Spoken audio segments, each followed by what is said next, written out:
काटेपूर्णा जलाशयात फक्त 7% पाणी, वाशिममध्ये टंचाईचा धोका वाढला।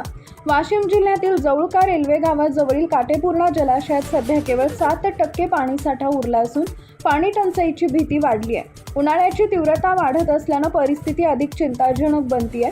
या जलाशयातून मालेगावसह जवळका रेल्वे, जामखेड आणि वर्दरी बुद्रुक गावांना पाणी पुरवठा केला जातो।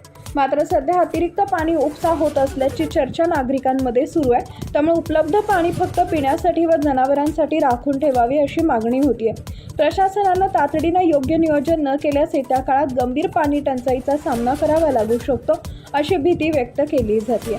टाइम्स ऑफ महाराष्ट्र न्यूजसाठी वाशिम प्रतिनिधी सारनाथ अवचार यांचा रिपोर्ट।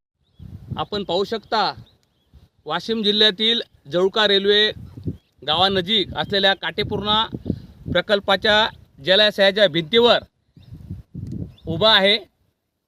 या काटेपूर्णाच्या जलाशयाच्या प्रकल्पामधून अनेक गावांना पाणी गेलेलं आहे। पिण्यासाठी पाण्याची व्यवस्था या काटेपूर्णा जलाशयाच्या प्रकल्पामधून केलेली आहे। मालेगावसारख्या शहराला सुद्धा या ठिकाणावरून पाण्याची व्यवस्था केलेली आहे। जवळका असेल, जामखेड असेल, वडी असेल, वर्दरी बुद्रुक या ठिकाणाला सुद्धा या ठिकाणी पिण्याची पाण्याची व्यवस्था केलेली आहे। सध्या स्थितीमध्ये या जलाशयामध्ये 60%पेक्षा कमी पाण्याचा मृत्यू साठा हा उपलब्ध आहे।